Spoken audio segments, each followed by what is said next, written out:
vamos dar início. Deuteronômio, capítulo 32. Deuteronômio, capítulo 32.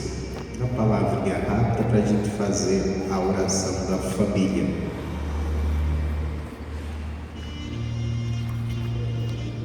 Deuteronômio, capítulo 32. Aqui Moisés, ele estava dando instruções ao povo de Israel. Deus já tinha falado para Moisés que Moisés não entraria na terra prometida, que Deus ia levar lá um monte e lá ele iria morrer. Você já imaginou? Deus fala isso para a pessoa: olha, você vai subir no monte comigo, lá você vai morrer. É uma sentença tanto, né? Mas você vê o quanto Deus ele não se preocupa com a morte dos seus santos, porque ele sabe que a morte dos seus santos é vitória. É simplesmente sair de uma... Imagina a luta de Moisés que foi guiando aquele povo. Deus disse: você vai comigo agora, você vai descansar de sair. Deus fala, não é boa. Mas aqui Moisés estava falando para o povo, e tem algo bem interessante que ele falou aqui, e que nós devemos pegar para nós, porque as leis, a lei mudou, né? Antes era a lei de Moisés, mas nós estamos na lei da graça. Mas a forma de Deus nos conduzir não mudou, Deus é o mesmo. Então, ele tem a mesma exigência, não com aqueles rituais, com aquelas coisas, mas na obediência. Versículo 46. Versículo 46. Deuteronômio 32, 46.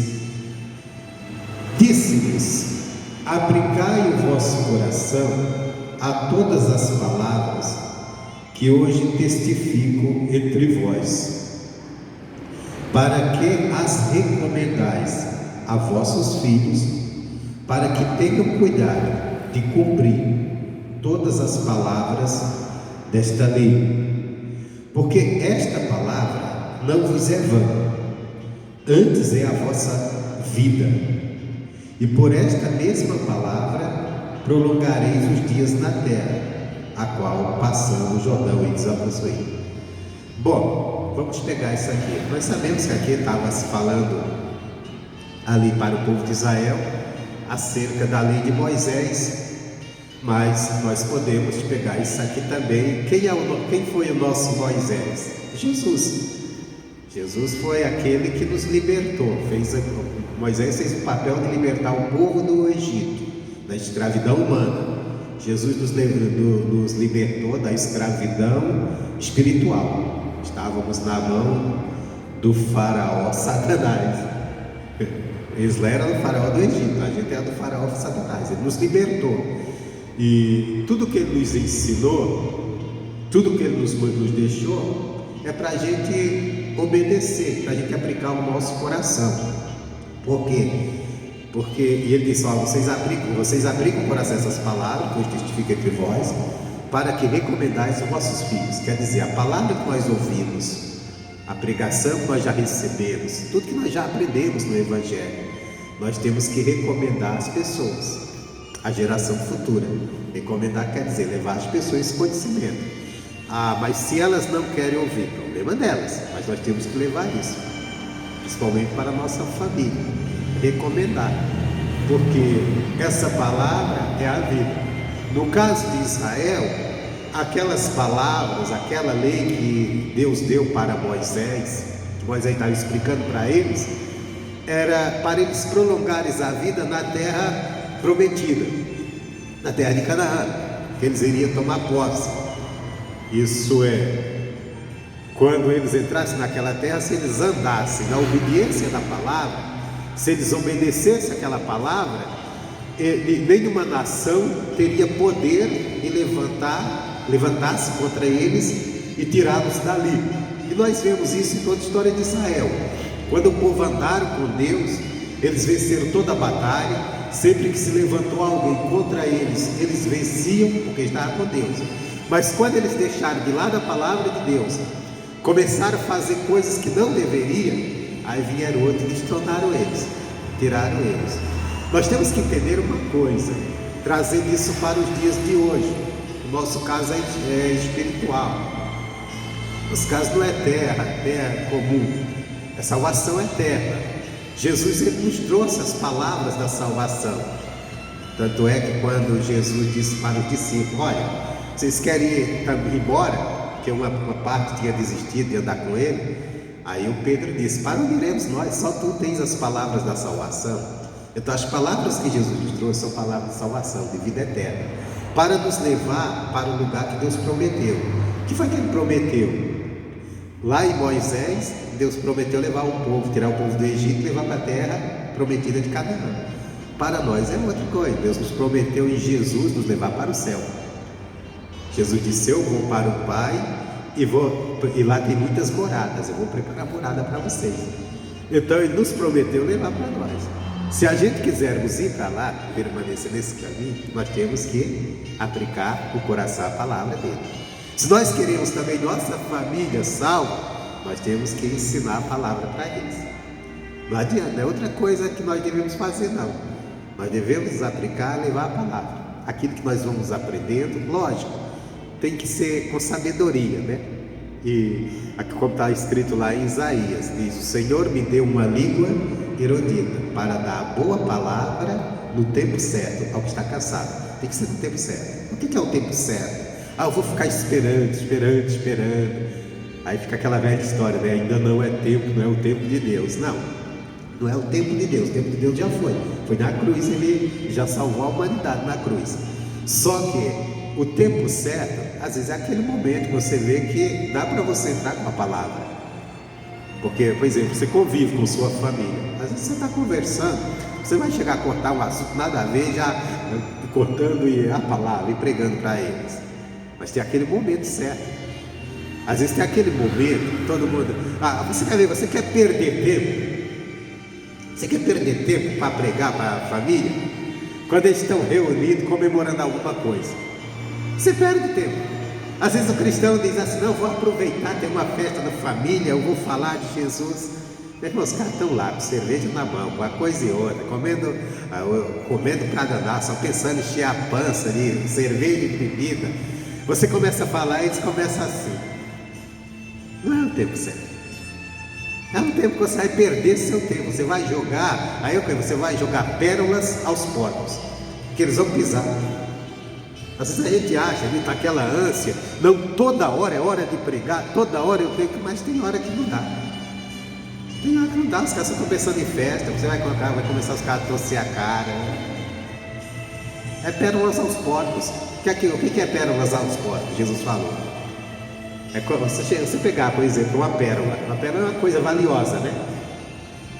Se você pegar uma pérola e entregar ela para o homem que tem compreensão, vai olhar e diz: nossa, vai ficar feliz, vai pegar aquela pérola, vai vender, vai ganhar dinheiro com ela, vai dar o devido valor. Se jogar lá onde tiver um bocado de porcos, eles vão pisar.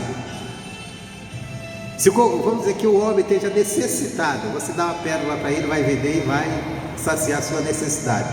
Se o porco tiver com fome, você jogar a pérola para ele, vai pisar e não vai adiantar, vai continuar gritando de fome. Ele não sabe o valor tem.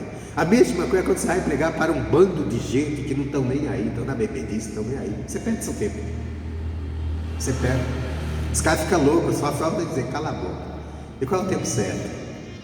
Se é caso de família, o tempo certo vai ter a oportunidade certa. Qual é a oportunidade?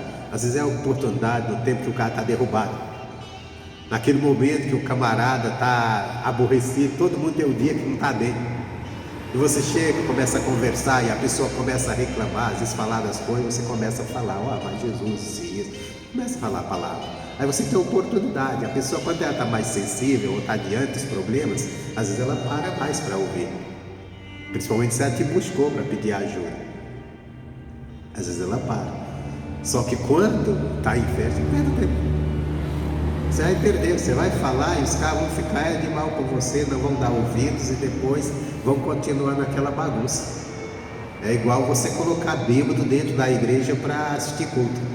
Você vai atrapalhar as pessoas que estão ouvindo, porque ele vai começar a fazer bagunça e ele não vai entender nada. Ele não vai entender nada. Vai ficar só fazendo barulho, só fazendo bagunça e depois vai embora. No outro dia ele nem sabe o que aconteceu. Ele só sabe que entrou na igreja. É verdade. Às vezes eu vejo isso, às vezes o obreiro, aquela coisa, não, o cara chegou, não. Bêbado não adianta. Lógico, se a igreja está aberta, o bêbado entrou, tem que deixar encostar nele para deixar ele lá no canto, quietinho, sempre ficar, né? Sempre ficar. Eu aprendi isso sempre quando era obreiro. Quando chegar a ficar na porta, viu o bêbado entrar, você já encosta no bêbado, começa a conversar, puxa uma cadeira lá no canto, manda ele sentar, porque se ele quiser fazer bagunça, tira ele fora. Não vai deixar ele fazer bagunça, aí quer dizer, nem ele presta atenção ao culto, nem ele aproveita nada, e ele atrapalha todos os demais. Todos os demais, não vai adiantar, porque a cabeça do cara está outra. Você viu em alguma parte na Bíblia Jesus orando por bêbado? O cara estava bêbado, Jesus curou ele da bebedice. Bebedice não cura com oração. A gente ora para o cara se libertar do vício. Intercede, né? Não é fazer oração. Não adianta você, eu vou orar por bêbado. Já recebi até pessoas da igreja me comentam: pastor, vem aqui, que o fulano está quebrando tudo, está bravo, está o quê? Está bêbado? Chama a polícia, não o pastor. Está muito valente. Chama a polícia, não é pastor que vai. Não, é demônio, não. Tudo bem, a gente sabe, mas ele não está possesso de demônio, ele está possesso de alcoolismo. Há uma diferença, possessão de demônio. E cachaça ninguém expulsa. Vai ficar todo dia inteiro tentando expulsar cachaça, não vai expulsar não, você expulsa demônio. Demônio é outra coisa. Mas é isso, voltando aqui. A palavra então. Pregar para a família, espalhar a palavra. Nós queremos ir salvo, nós temos que falar de Jesus. Agora volto a dizer, não é fácil às vezes pregar para quem nos conhece, para a nossa família, porque às vezes eles são muito duros, mas tem o momento certo.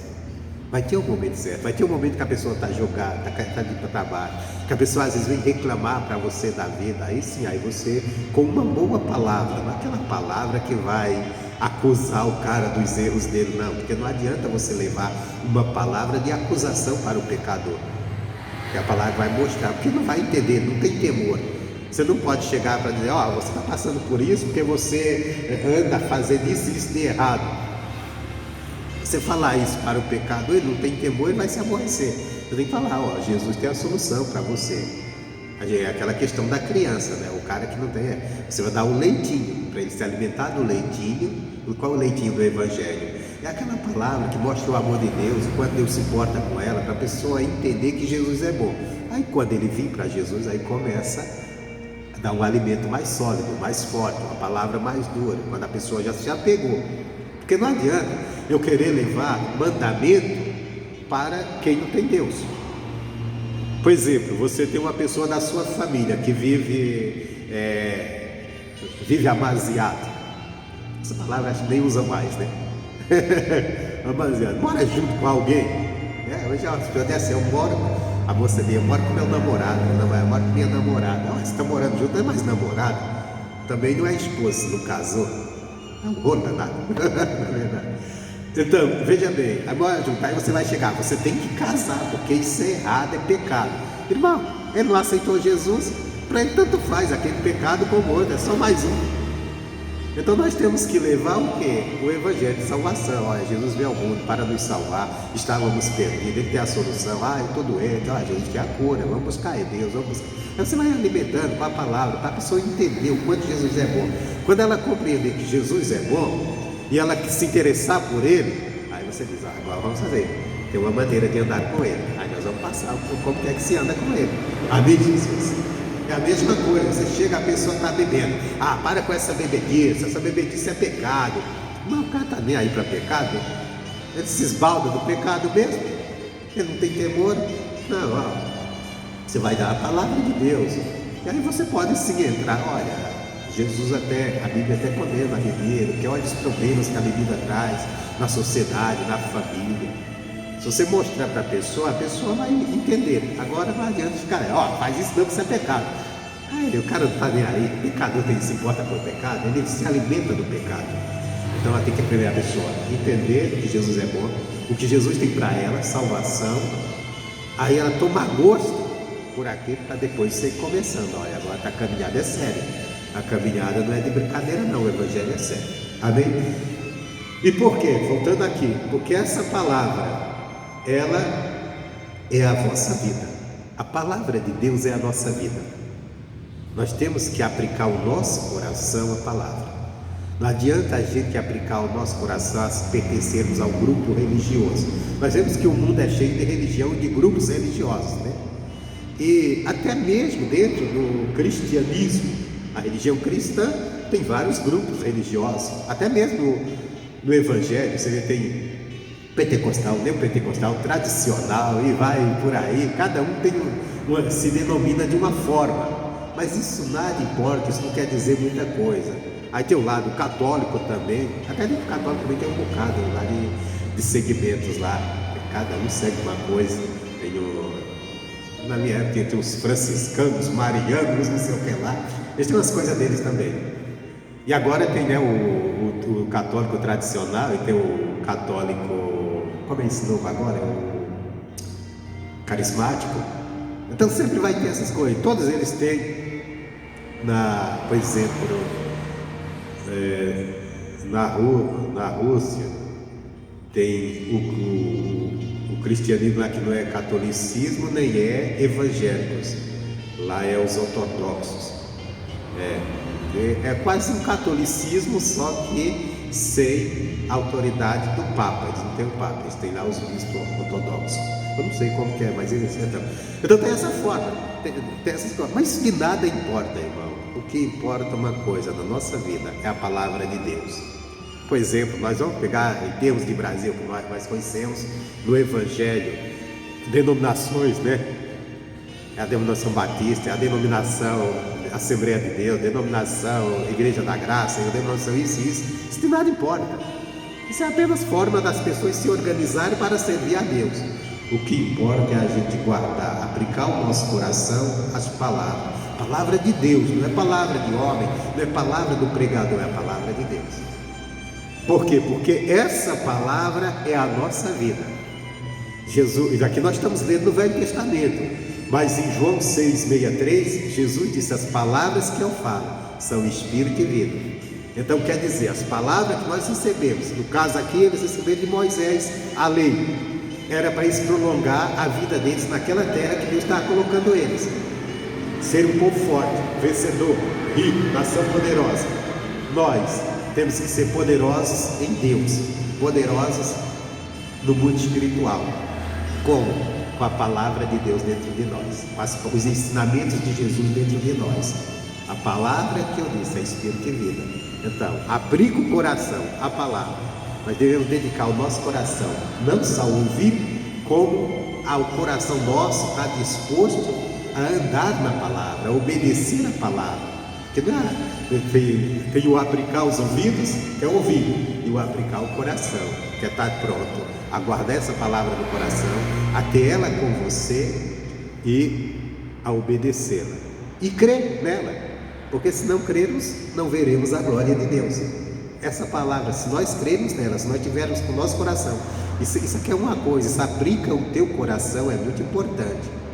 Por quê? Porque se nós não aplicarmos nosso coração na palavra de Deus, dentro da própria igreja, nós vamos encontrar coisas, nós vamos nos apegar. Dentro da própria igreja, que não vai servir de muita coisa. Por exemplo, tem pessoas que é muito dedicado a fazer a obra do ministério. Você conhece, eu já trabalhei com um pastor muito aplicado a fazer obra de ministério, obra da igreja. Correr de um lado para outro, e é uma coisa, às vezes você se engana, você acha que está fazendo obra de Deus, você está fazendo obra apenas do ministério, porque é uma coisa, a obra de Deus é uma única, crer em Jesus, dentro da igreja, mesmo dentro da igreja, da denominação, eu posso fazer um bocado de coisa sem crer em Jesus, tem um bocado de atividade que eu posso fazer, pode até fazer criar mecanismos para crescer a igreja em número de pessoas e não ser obra de Deus. Que às vezes você cria vamos dizer assim, algo, uma forma humana que as pessoas gostam, que atrai as pessoas, elas vêm para a igreja, ficam apegadas àquilo, não se convertem e ficam só animadas. Por exemplo, de vez em quando a gente vê a igreja fazendo movimento, aí surgem essas festas juninas, aí os caras fazem uma festa junina gospel. Já vi casos, o cara coloca até um touro mecânico dentro da igreja. Isso tem nada de espiritual? O cara que vai para a igreja por causa daquilo, ele se converte em nada? Ele se apega a nada? Ele gosta daquele barulho. Quando tira o barulho, vai embora todo mundo. Você quer ver? Festa dentro de igreja. Festa dentro de igreja agrada as pessoas, às vezes atrai as pessoas, mas não ajuda em nada. A primeira igreja que eu passei, todo dia das crianças, tinha um empresário na igreja que ele gostava de patrocinar uma festa para as crianças do bairro, na igreja.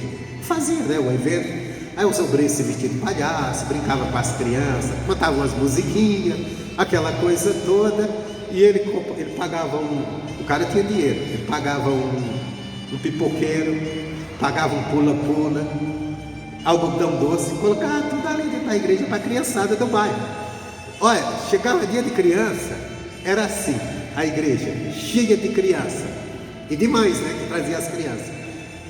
Quando acabava a festa, ia embora todo mundo, era refrigerante, era cachorro quente, ele fazia mesmo a coisa bonita. E os obreiros faziam a brincadeira com as crianças, aí pregava uma palavra, mas ninguém estava interessado na palavra, estava interessado no cachorro quente.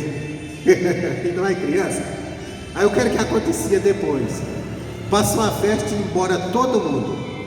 Aquelas mães não vinha nenhuma, só vinha no dia trazer a criança para a festa. Só no ano seguinte, quando tinha a festa.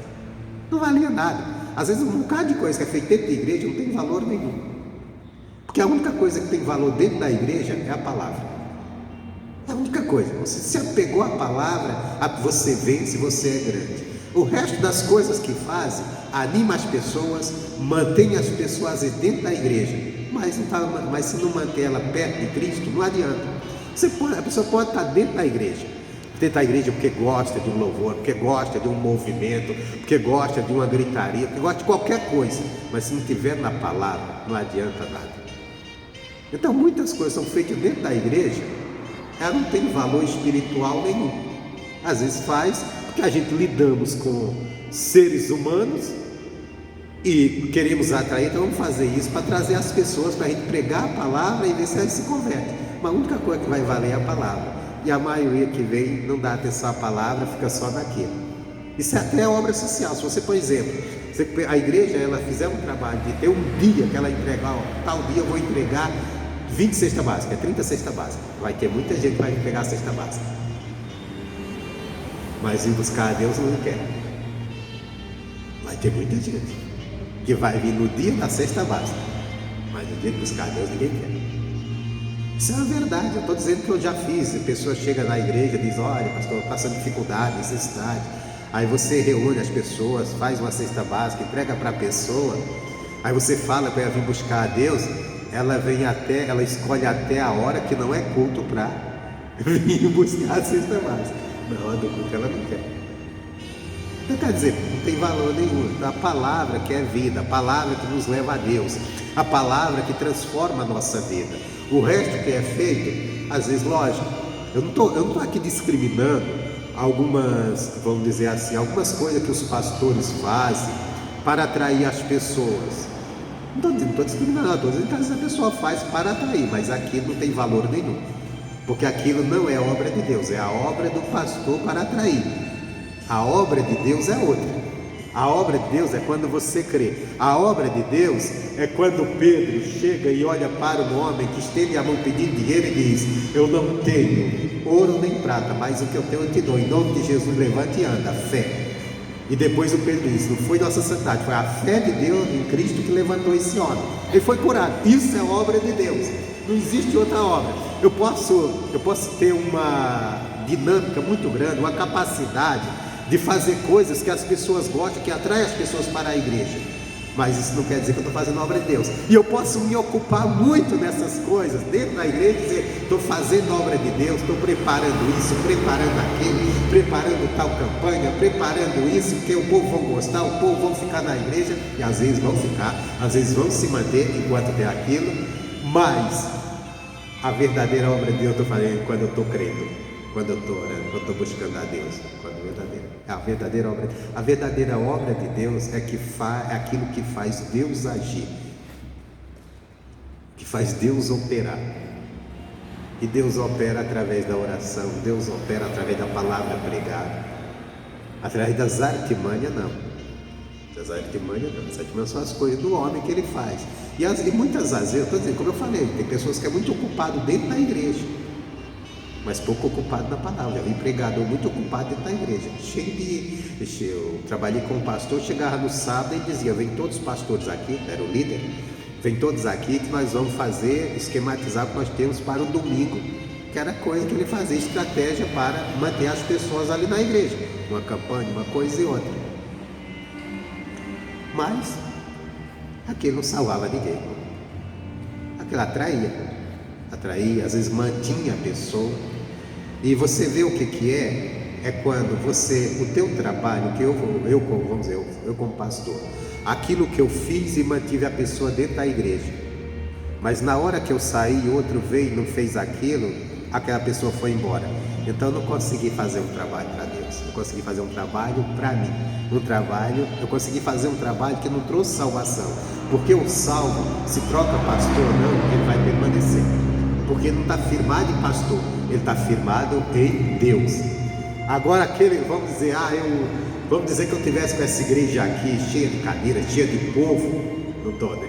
Se eu tivesse com habilidade, eu fiz umas coisas que eu atraí, eu trouxe, aí vão mentir amanhã, outro pastor vem e ele não faz o que eu estou fazendo para manter aquele povo vai embora. Então eu não fiz um trabalho de Deus, eu não fiz um trabalho de salvação. Eu tinha um montão de povo que estava impulsionado por alguma coisa, alguma estratégia que eu tinha, mas não um povo de Deus. Isso acontece muito dentro das igrejas, às vezes trabalhos que são atrativos, mas não é a obra de Deus ainda. A obra de Deus, ela vai manter. O finalzinho do livro de João tem uma palavra que me chamou muita atenção. Diz assim, que Jesus fez sinais, que foram escritos os sinais que Jesus fez, os milagres que ele fez, para que nós viéssemos crer nele. Então só aquilo que opera, que Deus opera verdadeiramente, vai fazer as pessoas crerem. As outras coisas podem atrair, podem gostar. É como você vê, cada festa, as pessoas que mexem com festa, cada festa, essas festas que tem de ano a ano nas cidades, cada ano as pessoas criam alguma coisa nova, para manter o povo avivado naquilo, não é verdade? Você olha, por exemplo, os caras fazem o carnaval lá fora, todo ano eles fazem um pouco diferente, que é para não virar o mesmismo e o povo desistir. Festa junina, tem lugar aí que os caras fazem, todo ano eles fazem alguma coisa diferente, que é para manter o povo avivado e o povo não desistir. Senão o povo diz: é a mesma coisa, eu não vou mais. É a mesma coisa quando você tenta fazer a obra de Deus com as armas humanas. Você tem que estar sempre criando alguma coisa para manter o povo dentro da igreja. Isso significa que você não tem um povo convertido. Um povo convertido, ele permanece na igreja, ele vem para o culto pela palavra e oração. Isso é duas coisas importantes na vida do cristão: palavra e oração. E a oração feita no conhecimento da palavra. Nós temos que ter isso. Aplique o teu coração à palavra. Não aplique seu coração a nada. Aplique o seu coração à palavra de Deus, porque nela está a vida. Amém, Jesus? E que assim seja também a nossa família. Vamos orar que eles venham se converter à palavra de Deus, não alguma coisa que eles gostam dentro da igreja. Como tem gente que diz assim: tem gente que tem isso, né? Eu gostava daquele, eu estava na igreja que eu ia com aquele pastor que eu gostava, que ele fazia isso e isso. Aí o pastor saiu e não vai mais. Quer dizer, ele nunca se converteu. Ele gostava de alguma coisa que o pastor fazia. Não seja você, não seja eu dessa forma. Amém, Jesus?